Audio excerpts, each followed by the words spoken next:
Colossiens 3 est l'un des chapitres les plus transformateurs de toutes les Écritures.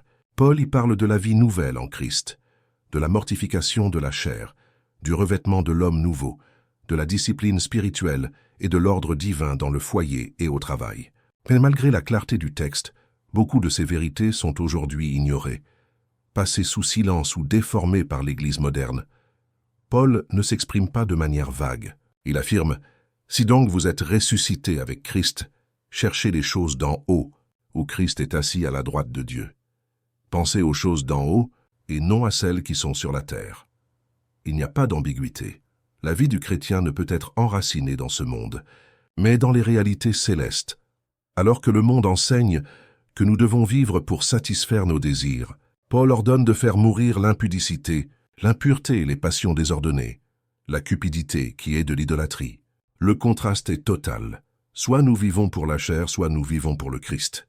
Soit nous suivons les désirs de la terre, soit nous cherchons les choses du ciel. Le choc se trouve dans la radicalité de l'appel. Faites donc mourir ce qui dans vos membres est terrestre. Il ne s'agit pas de négocier avec le péché, mais de le crucifier. Ce n'est pas une invitation à des ajustements superficiels, mais une sentence de mort pour la vieille vie. C'est dur pour une génération qui préfère entendre parler de développement personnel et de prospérité, mais cela reste la vérité éternelle de l'Évangile. Mais il y a une promesse, qu'en Christ, votre vie paraîtra, alors vous paraîtrez aussi avec lui dans la gloire. La souffrance présente est passagère, la gloire future est certaine. L'appel à la sainteté n'est pas vain, mais soutenu par l'espérance de la manifestation du Christ. Cette vidéo est une invitation à redécouvrir Colossiens 3, la vérité ignorée qui nous appelle à vivre la réalité de la vie nouvelle. Comme l'a dit Charles Spurgeon, le chrétien n'est pas seulement amélioré, il est transformé. La grâce n'a pas poli la vieille nature, mais a donné à l'homme un cœur nouveau. Le chapitre 3 de Colossiens commence par un ordre qui résume toute la vie chrétienne. Si donc vous êtes ressuscités avec Christ, cherchez les choses là-haut, où Christ est assis à la droite de Dieu. Pensez aux choses là-haut, non à celles qui sont ici sur la terre. Ces paroles ne sont pas un conseil facultatif, mais un appel radical à un changement complet de perspective. Paul ne parle pas seulement de comportement, mais d'identité. Si nous sommes morts et ressuscités avec le Christ, notre vie n'appartient plus à ce monde, mais elle est cachée avec lui en Dieu. Chercher les choses d'en haut n'est pas un exercice religieux isolé, mais l'essence de la vie nouvelle. Cela signifie que nos priorités, désirs, valeurs et objectifs sont alignés avec le ciel et non avec la terre. C'est la première vérité ignorée dans Colossiens 3. Beaucoup veulent les bénéfices du Christ sans avoir l'esprit transformé par lui. Ils veulent la promesse du ciel, mais continuent de vivre pour la terre. Spurgeon disait « Si vous êtes chrétien, votre vie est donc au ciel. Et si votre vie est au ciel, vous devez vivre en conséquence. Vous ne pouvez pas vivre comme un citoyen de la terre alors que votre nom est déjà écrit dans le livre de vie. » Cette déclaration fait écho à l'enseignement de Paul. La vraie foi n'est pas seulement une croyance intellectuelle. C'est un changement de citoyenneté spirituelle. Le contraste est profond. Le monde vit pour accumuler des richesses, pour satisfaire des désirs, pour bâtir une renommée. Le croyant, quant à lui, est appelé à vivre pour le Christ. Cela ne signifie pas mépriser les responsabilités terrestres, mais les voir à la lumière du ciel. Le travail, la famille, les relations, tout doit être vécu les yeux fixés sur le Christ, assis à la droite de Dieu. Penser aux choses d'en haut est un exercice constant. L'esprit est le champ de bataille de la foi. Ce qui occupe nos pensées détermine qui gouverne notre vie. Si nos pensées sont enracinées dans le matérialisme, l'égoïsme et les passions, notre vie le reflètera. Mais si nos pensées sont disciplinées par la parole et tournées vers le Christ, notre vie deviendra le reflet du ciel. Spurgeon a averti, beaucoup regardent le ciel seulement comme une destination future, mais oublient qu'il doit être une influence présente. Le ciel commence dans le cœur du croyant, qui vit pour le Christ ici et maintenant. Chercher les choses d'en haut n'est pas attendre passivement la fin, mais vivre activement la réalité de la résurrection déjà au présent. C'est l'une des grandes vérités ignorées par de nombreux chrétiens modernes. Nous parlons du ciel dans les chants, mais nous vivons comme si la terre était notre seule demeure. Nous célébrons la vie éternelle, mais nous investissons toutes nos forces dans les gloires passagères du présent. Paul nous appelle à vivre dans une autre dimension, non pas liée au visible, mais enraciné dans l'invisible. Non pas dominé par les ombres, mais guidé par la lumière. L'appel est radical car il implique le renoncement. Pour chercher les choses d'en haut, il faut cesser de chercher celles de la terre. Cela ne signifie pas abandonner les responsabilités, mais placer chacune d'elles sous l'autorité du Christ. Le travail n'est plus pour la vanité, mais pour la gloire de Dieu. La famille n'est plus pour l'orgueil personnel, mais pour refléter l'amour du Christ. L'argent n'est plus pour l'idolâtrie, mais pour le service au royaume. Paul fonde cet appel sur une réalité puissante. Car vous êtes morts, et votre vie est cachée avec Christ en Dieu. C'est la base de la sainteté. Nous ne vivons plus pour nous-mêmes. Notre identité est cachée en Christ. Le monde ne nous comprend pas, parce qu'il ne voit pas la réalité spirituelle qui nous meut. Mais Dieu nous voit, et cela suffit. Spurgeon a conclu, « Le croyant est un homme qui est mort au monde et qui vit pour le ciel. Si ce n'est pas vrai, alors il n'est pas croyant. » Telle est la gravité de Colossiens 3. Ce n'est pas une exhortation superficielle, mais une affirmation de vie ou de mort spirituelle. Chercher les choses d'en haut est la marque de ceux qui sont vraiment ressuscités avec le Christ. C'est la différence entre la religion morte et la vie nouvelle. C'est la preuve que nous avons été libérés de l'esclavage de la chair pour vivre comme citoyens du royaume. C'est le rappel que ce monde n'est pas notre foyer. Nous sommes des pèlerins, marchant vers la gloire qui doit être révélée. Après avoir appelé les croyants à chercher les choses d'en haut, Paul passe à l'étape suivante. L'une des plus radicales de l'Évangile, « Faites donc mourir ce qui dans vos membres est terrestre, l'impudicité, l'impureté, les passions, les mauvais désirs et la cupidité, qui est une idolâtrie. » Colossiens 3, 5. Ici, il n'y a pas de place pour l'édulcoration. L'apôtre ne dit pas « contrôlez ou réduisez ces choses », mais « faites mourir ». L'ordre est d'exécution, non de négociation. La vie chrétienne n'est pas une coexistence pacifique avec le péché, mais une guerre déclarée contre lui. C'est l'une des vérités les plus ignorées de l'Église moderne. Spurgeon disait « Vous ne pouvez pas caresser le péché dans votre sein et espérer qu'il ne vous dévorera pas le cœur. Le péché doit être tué, ou il vous tuera. » C'est le point central de Paul. La sainteté ne se construit pas sur un compromis. Soit la vieille nature est crucifiée, soit elle continuera de gouverner. La liste que Paul présente expose les racines du cœur humain. Il commence par les péchés liés à la sexualité, impudicité, impureté, passion désordonnée. Ces péchés dominaient le monde gréco-romain et dominent encore le monde moderne, peut-être plus que jamais. Nous vivons une époque où l'impureté sexuelle est célébrée comme une liberté, alors qu'elle est un esclavage. Ensuite, Paul parle de la cupidité, la qualifiant d'idolâtrie. Le désir désordonné de richesses et de biens matériels n'est pas seulement une faiblesse de caractère, c'est l'adoration d'un autre Dieu. Combien servent l'argent plus que le Christ aujourd'hui, tout en disant de leurs lèvres qu'ils sont des disciples du Seigneur. L'apôtre avertit, c'est à cause de ces choses que la colère de Dieu vient sur les fils de la rébellion. Le péché n'est pas seulement une faiblesse humaine, mais la cause de la juste colère divine. Ignorer cette réalité, c'est vivre anesthésié, comme si la sainteté était facultative. Mais Paul est clair. Celui qui vit selon la chair moissonnera le jugement. Spurgeon avertissait, « Si votre péché ne meurt pas avant vous, il vous accompagnera jusqu'au jugement. » Et là, il n'y aura plus de miséricorde, mais seulement la justice. Telle est la gravité de l'appel. La mort de la nature terrestre n'est pas une question de commodité, mais de salut. Il est important de noter que Paul n'écrit pas aux incroyants, mais à l'Église. Il parle à des hommes et des femmes qui avaient déjà confessé le Christ, mais qui avaient encore besoin de mortifier la chair. Cela nous montre que la sainteté n'est pas automatique. Même après la conversion, la bataille continue. La différence est que maintenant, nous ne luttons pas seuls, mais par la puissance du Saint-Esprit qui habite en nous. L'ordre de Paul exige une décision pratique. Faire mourir signifie prendre des mesures concrètes. Cela signifie couper les relations qui nous entraînent dans le péché, renoncer aux habitudes qui nourrissent la chair, abandonner les environnements qui stimulent la tentation.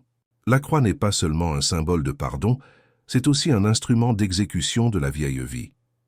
Spurgeon disait « La grâce qui ne tue pas le péché n'est pas la grâce du Christ, car la même main qui pardonne sanctifie aussi. L'évangile qui ne promet que le pardon sans la transformation est faux. Le Christ qui sauve est le Christ qui crucifie la nature terrestre et ressuscite l'homme nouveau. Cette radicalité est ignorée parce qu'elle fait mal. Tuer la chair n'est pas agréable. Il est douloureux d'abandonner les plaisirs, de couper les péchés favoris, de crucifier les volontés. Mais c'est le chemin de la vraie liberté. Ce qui semble être une perte est en réalité la libération. Ce qui semble être la mort est la vie. Paul nous rappelle que telle était notre ancienne condition. C'est dans ces choses que vous marchiez, vous aussi, lorsque vous viviez au milieu d'elles. Le péché a pu être notre passé, mais il ne peut pas être notre présent. Le chrétien ne vit plus dans la boue d'où le Christ l'a tiré. Il peut trébucher, mais il ne peut pas rester prostré dans la fange. Spurgeon a conclu « Le péché est comme un serpent. Vous ne devez pas le garder comme animal de compagnie. Vous devez lui écraser la tête. » Telle est l'image de la mortification. Ne pas nourrir, ne pas caresser, ne pas négocier, mais tuer Colossiens 3 nous confronte à la vérité que peu veulent entendre. Il n'y a pas de christianisme sans croix, pas de vie nouvelle sans la mort de la vieille. La foi n'est pas un polissage moral, mais l'exécution de la chair. Et seuls ceux qui font mourir la nature terrestre peuvent vraiment vivre la vie du Christ. Après avoir ordonné à l'Église de faire mourir la nature terrestre, Paul poursuit « Mais maintenant, renoncez à toutes ces choses. La colère, l'animosité, la méchanceté, la calomnie, les paroles déshonnêtes qui sortent de votre bouche. Ne mentez pas les uns aux autres, car vous vous êtes dépouillés du vieil homme et de ses œuvres. » Colossiens 3, 8, 9. Ici, Paul élargit l'horizon de la sainteté. Il ne suffit pas de crucifier les péchés visibles liés à la chair et au corps. Il faut aussi se défaire des péchés intérieurs qui corrompent l'esprit, la bouche et les attitudes. Le péché n'est pas seulement dans le comportement immoral, mais aussi dans le tempérament incontrôlé, la langue acerbe, le mensonge camouflé. Le verbe utilisé est fort, dépouillez-vous. L'image est celle de quelqu'un qui enlève un vêtement sale, lourd et malodorant, qui ne correspond plus à sa nouvelle identité. Le vieil homme est comme un vêtement taché, et l'Évangile exige qu'il soit arraché pour toujours. Il est impossible de vivre la vie nouvelle, revêtue des vêtements de la vieille vie. Spurgeon disait « La grâce ne rapièce pas le vieux vêtement, elle le jette et en donne un nouveau. » Le Christ ne réforme pas Adam, il crée un homme nouveau en lui-même. Telle est l'essence de ce que Paul enseigne. Il n'y a pas de juste milieu entre l'ancien et le nouveau. Le vieil homme ne peut pas être maquillé, ajusté ou discipliné. Il doit être rejeté, dépouillé, abandonné. La liste que Paul présente est révélatrice. Il parle de colère, d'animosité, de méchanceté, de calomnie et de langage obscène. Combien de chrétiens vivent encore esclaves de ces choses et se trompent en pensant que seuls les péchés scandaleux sont dangereux. Mais ici, nous apprenons que le vieil homme se cache aussi dans les paroles, les sentiments, les expressions qui jaillissent du cœur. Le mensonge est mis en évidence comme un exemple. Paul ordonne « Ne mentez pas les uns aux autres ». La communauté de foi ne peut être marquée par la fausseté. Le vieil homme se nourrit de masques, de duplicité, de tromperie. Mais le nouvel homme vit dans la vérité, même si cela coûte. Le mensonge peut sembler petit, mais c'est une blessure qui détruit la confiance et contamine l'Église. Spurgeon avertissait « Celui qui ment à son prochain n'a pas compris l'Évangile, car le Christ est la vérité, et là où il habite, la fausseté ne peut demeurer. » Cela signifie qu'une foi qui tolère le mensonge n'est pas une vraie foi. Le dépouillement du vieil homme est radical et global. Ce processus n'est pas seulement moral, mais spirituel. Le vieil homme n'est pas seulement un ensemble de mauvaises habitudes, mais une nature entière corrompue par le péché. S'en défaire signifie rompre avec l'ancienne identité, renoncer au passé, rejeter les anciennes passions. C'est un acte conscient et quotidien de rejet de la chair et de don de soi à l'esprit. L'image du dépouillement pointe également vers la continuité. Ce n'est pas un événement unique, mais un exercice constant. Chaque jour, le croyant doit s'examiner et arracher de lui tout vestige du vieil homme qui tente de ressurgir. Paul savait que la chair essaie encore de dominer, mais la victoire appartient à l'esprit pour ceux qui restent fermes en Christ. Spurgeon disait « Le chrétien porte en lui deux hommes, le vieil homme, qui doit être tué, et le nouveau qui doit être nourri. Si vous nourrissez le vieil homme, il dominera. Si vous nourrissez le nouveau, le Christ régnera. » La lutte spirituelle est précisément celle-là. Choisir quotidiennement quelle nature sera fortifiée. Le dépouillement est aussi communautaire. Paul écrit à une église, et non à des individus isolés. Cela signifie que nous ne pouvons pas tolérer en notre sein les œuvres du vieil homme. La communauté chrétienne doit être un lieu de vérité, de pureté et de paroles qui édifient. La colère, la calomnie et le mensonge ne peuvent avoir leur place parmi les frères. C'est la vérité ignorée de nos jours. Beaucoup de chrétiens continuent de s'habiller avec les vêtements du vieil homme, se justifiant par des excuses. C'est ma façon d'être, c'est mon tempérament. Ce n'est qu'une faiblesse. Mais Paul est catégorique. Dépouillez-vous de tout cela. L'Évangile ne nous appelle pas à justifier la chair, mais à la crucifier. Le vieil homme représente la vie d'avant le Christ. Il n'est pas compatible avec la vie nouvelle. Continuer à s'en vêtir, c'est vivre en contradiction avec l'Évangile. C'est proclamer le Christ avec les lèvres, mais nier son œuvre dans le cœur. Spurgeon a conclu: mieux vaut être blessé par l'épée de la vérité qu'être caressé par le mensonge du péché. L'Évangile n'est pas venu pour nous laisser à l'aise dans le vieil homme, mais pour nous en libérer. Ainsi, Paul nous appelle à nous défaire définitivement de ce vieux vêtement. Il n'y a pas de place pour la duplicité dans le royaume. Si nous sommes en Christ, l'ancien doit rester derrière et le nouveau doit briller en nous. La vie chrétienne n'est pas un mélange, c'est une substitution. Le vieil homme meurt et le nouvel homme vit par la grâce de Dieu. Après avoir ordonné aux croyants de se défaire du vieil homme et de se revêtir du nouveau, Paul présente l'étape suivante. Et ayant revêtu l'homme nouveau qui se renouvelle dans la connaissance, selon l'image de celui qui l'a créé. Colossiens 3:10. La vie chrétienne n'est pas seulement un abandon du passé, mais un revêtement de l'avenir. Il ne suffit pas de cesser d'être ce que nous étions. Il est nécessaire de devenir ce que le Christ veut que nous soyons. L'homme nouveau n'est pas une amélioration du vieil homme, mais une création radicalement nouvelle. Ce n'est pas un moralisme extérieur, mais une transformation intérieure. Ce n'est pas le fruit de la discipline humaine, mais de la grâce divine. Spurgeon disait: « L'Évangile ne vient pas pour coudre des rapiers sages sur des chiffons sales, mais pour vêtir le pécheur de la tunique du Christ, lavé dans son sang. » Telle est l'essence du revêtement. Ce n'est pas notre justice, mais la justice du Christ en nous. Paul montre que cet homme nouveau est en processus de renouvellement, qui se renouvelle dans la connaissance, selon l'image de celui qui l'a créé. L'image de Dieu, déformée par le péché, est restaurée en nous par l'œuvre de l'Esprit. L'homme nouveau ne naît pas parfait en comportement, mais il naît complet en potentiel, étant progressivement façonné jusqu'à refléter le Christ. Ce revêtement est aussi collectif. Paul ajoute: « Il n'y a ici ni grec, ni juif, ni circoncis, ni incirconcis, ni barbare, ni scythe, ni esclave, ni libre, mais Christ est tout et en tous. » L'homme nouveau brise les barrières de la culture, de la race et de la position sociale. Dans la vieille vie, nous sommes divisés par les classes, les ethnies et les statuts. Dans la nouvelle, tous sont un en Christ. La vraie identité du chrétien ne réside pas dans son origine terrestre, mais dans son union avec le Christ. Mais Paul va plus loin et détaille comment cet homme nouveau se revêt. Revêtez-vous donc, comme des élus de Dieu, saints et bien-aimés, d'entrailles de miséricorde, de bonté, d'humilité, de douceur, de patience. Colossiens 3:12. C'est le vêtement du chrétien régénéré, non pas l'ostentation mais la miséricorde, non pas l'orgueil mais l'humilité, non pas la violence mais la douceur, non pas l'impatience, mais la persévérance dans l'amour. Spurgeon commentait: « Le chrétien est connu non par ses paroles retentissantes, mais par son caractère semblable à celui du Christ. La tunique de l'homme nouveau est faite de fils de sainteté et cousue par la grâce. Cela signifie que la vraie foi génère toujours des fruits visibles. Le revêtement n'est pas une théorie, c'est une pratique quotidienne. » Paul ajoute également la couronne de ce vêtement, mais par-dessus toutes ces choses, revêtez-vous de l'amour qui est le lien de la perfection. Colossiens 3:14. L'amour n'est pas seulement une pièce de plus de la tenue, mais la ceinture qui unit toutes les vertus. Sans amour, la miséricorde devient un intérêt.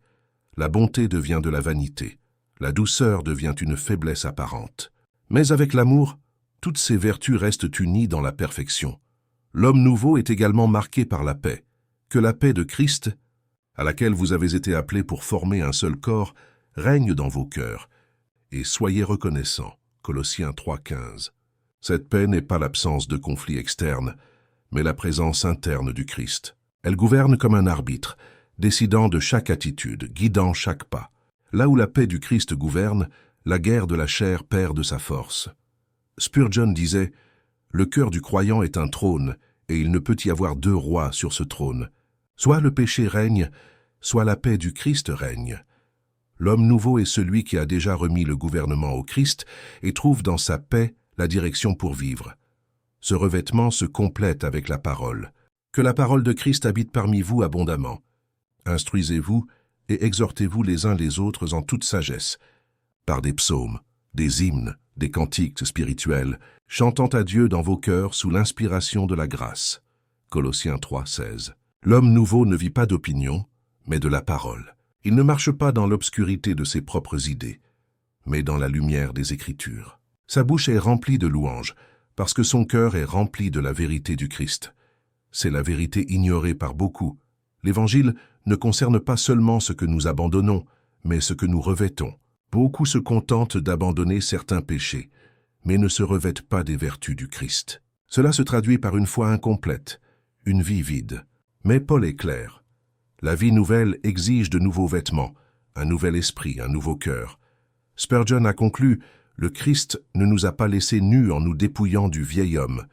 Il nous a revêtus de sa justice et nous appelle à vivre comme des ambassadeurs du ciel dans ce monde.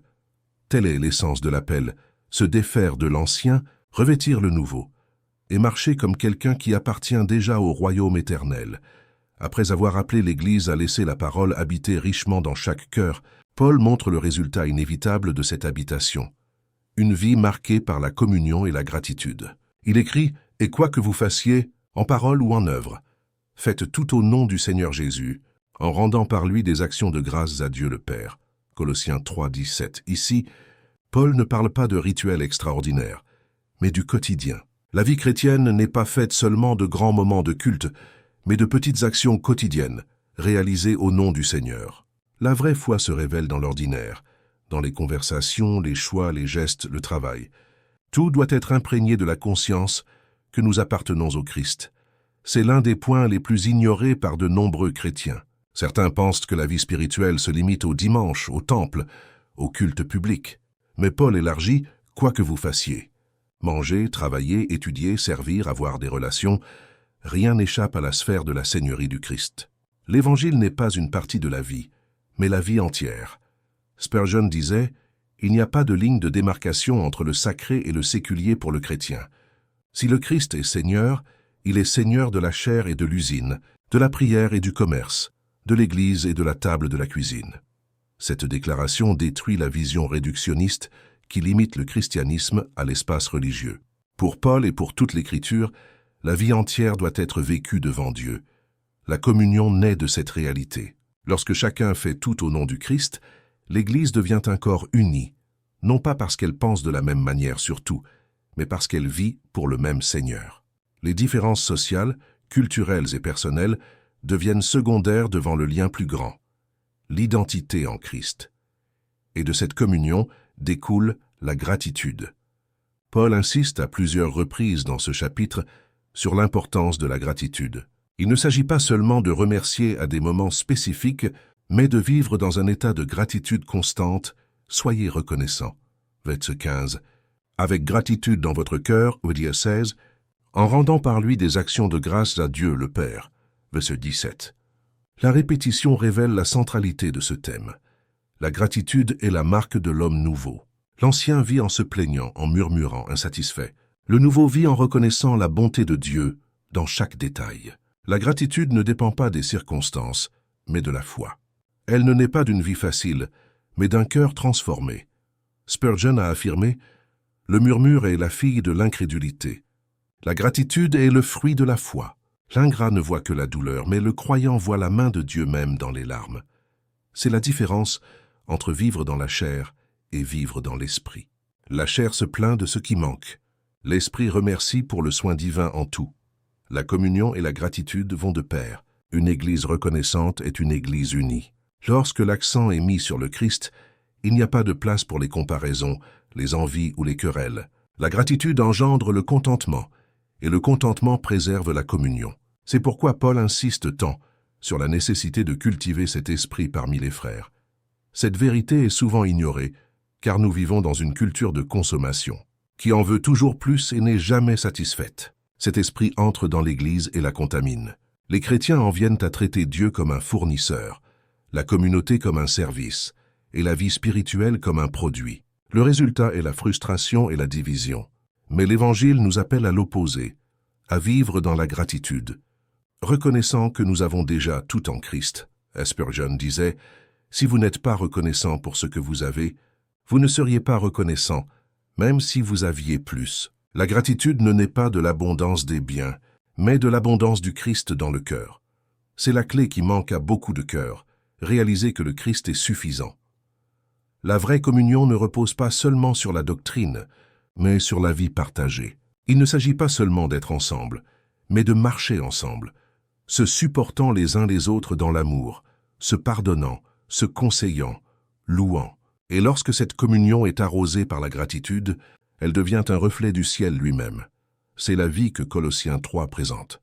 Une vie où chaque parole et chaque action est faite au nom de Jésus et où la gratitude déborde continuellement. Cette vie est le témoignage le plus puissant de l'Église devant le monde. Ce ne sont pas seulement des sermons, mais des vies reconnaissantes et une vraie communion qui prêche l'Évangile avec autorité. Spurgeon a conclu: un chrétien joyeux et reconnaissant est un argument vivant en faveur de l'Évangile, car le monde ne peut expliquer une âme qui chante dans la souffrance et remercie au milieu des pertes. C'est la vérité ignorée. Beaucoup veulent des miracles extraordinaires, mais oublient que le plus grand miracle est une vie ordinaire transformée par la présence du Christ. Faire tout en son nom et vivre dans la gratitude est la révolution quotidienne que l'Évangile produit. Paul conclut son exhortation dans Colossiens 3 en rappelant à l'Église quelle est l'essence de la vie chrétienne. Il n'y a ici ni grec ni juif, ni circoncision ni incirconcision, ni barbare ni scythe, ni esclave ni libre. Mais Christ est tout et en tous. Colossiens 3, 11. C'est le couronnement de tout le chapitre. Nous ne sommes plus définis par nos origines, nos traditions ou notre statut social, mais par la présence du Christ en nous. L'Évangile brise toutes les barrières humaines. Le vieil homme vivait de divisions, nourrissait des préjugés, construisait des murs. Le nouvel homme, cependant, vit de l'unité en Christ. Dans sa mort et sa résurrection, il a abattu le mur de séparation, faisant de deux peuples un seul et réconciliant tous en un seul corps devant Dieu. Cela signifie que l'identité suprême du chrétien n'est pas culturelle, elle est spirituelle. Elle n'est pas terrestre, elle est céleste. Spurgeon disait: « Si le Christ est tout pour vous, alors les étiquettes perdent leur valeur. Peu importe si vous êtes riche ou pauvre, éduqué ou simple, connu ou anonyme. Le seul titre qui compte est « Enfant de Dieu par Jésus-Christ ». C'est la grande vérité ignorée de nos jours. Beaucoup vivent encore comme s'ils étaient définis par leur position, leur ethnicité ou leur réalisation. Alors que notre identité est cachée en Christ, Paul insiste, le Christ est tout. Cela signifie qu'il est le centre, le fondement, le but et la fin de notre existence. Il n'y a aucun domaine de la vie chrétienne où le Christ ne doive pas régner. Il n'est pas seulement une partie de notre semaine, mais le Seigneur de tous nos jours. Il n'est pas seulement sauveur, mais aussi roi. Il n'est pas seulement celui qui nous a rachetés, mais celui qui dirige maintenant chaque pas du chemin. Et plus encore, le Christ est en tous. Cela révèle la présence vivante du Seigneur dans chaque croyant. Le même Christ habite dans le jeune et le vieux, le riche et le pauvre, l'érudit et le simple. L'unité de l'Église ne réside pas dans les affinités humaines, mais dans la présence du Christ en tous. Le corps est divers, mais l'esprit est un. Cette réalité devrait façonner notre vie communautaire. Il n'y a pas de place pour l'orgueil, car le Christ est tout. Il n'y a pas de place pour la discrimination, car le Christ est en tous. Il n'y a pas de place pour les divisions charnelles, car le Christ est le lien qui unit. Là où il est tout en tous, l'Évangile fleurit, la paix gouverne, la gratitude déborde. Spurgeon avertissait: « Celui qui a le Christ ne peut pas dire qu'il lui manque quelque chose. Et celui qui n'a pas le Christ, même s'il possède le monde entier, est le plus misérable des hommes. » Telle est la clé de la vie chrétienne. Le Christ est la suffisance. Il est la plénitude qui remplit tout vide, la lumière qui dissipe toute obscurité, la vie qui vainc toute mort. Cette vérité est ignorée car nous vivons à une époque qui cherche l'identité en tout, sauf en Christ. Beaucoup se définissent par des idéologies, des cultures, des carrières, des relations. Mais Paul nous rappelle, rien de tout cela ne peut être un fondement solide. Toutes les autres identités sont passagères, mais le Christ est éternel. Dire que le Christ est tout en tous, c'est reconnaître qu'il est la mesure de notre spiritualité. Ce ne sont pas les dons, les fonctions ou les titres qui définissent la maturité chrétienne, mais la mesure dans laquelle le Christ gouverne notre vie. Une église peut être riche en structure, mais pauvre en Christ. Un croyant peut avoir de nombreux talents, mais être vide du Christ. Ce qui compte, c'est s'il règne vraiment comme tout en nous. Cette déclaration pointe également vers la fin ultime de l'histoire. Un jour, tout genou fléchira et toute langue confessera que Jésus-Christ est le Seigneur. Au ciel, il n'y aura ni juif, ni grec, ni esclave, ni libre, mais le Christ sera tout en tous. Ce que Paul anticipe ici, c'est la réalité du royaume accompli. Spurgeon a conclu « Le Christ est l'alpha et l'oméga de la vie chrétienne. S'il n'est pas le premier et le dernier, il ne sera rien. Mais s'il est tout, alors rien ne manque. » Telle est la synthèse de Colossiens 3. L'appel n'est pas seulement d'abandonner le péché, ni seulement de vivre des vertus, mais de vivre le Christ en tout. Ainsi, le chapitre se termine là où la vie chrétienne commence et finit, en Christ. Il est notre vie, notre espérance, notre identité, notre gloire. Le monde essaie de nous définir par des catégories terrestres, mais l'Évangile déclare « Christ est tout en tous ». Si ce message de Colossiens 3 a parlé à votre cœur, laissez votre j'aime maintenant. Cela aide à répandre la parole à plus de gens. Écrivez ici dans les commentaires « Le Christ est tout en moi ». Ce sera le signe que vous avez entendu et reçu la vérité de ce chapitre puissant, choisissant de vivre la vie nouvelle en Christ. Et n'oubliez pas, abonnez-vous à la chaîne L'École du Prince et activez la cloche pour ne manquer aucune des prochaines vidéos. Ici, nous prêchons la parole telle qu'elle est, sans coupe, sans dilution et sans crainte de déplaire.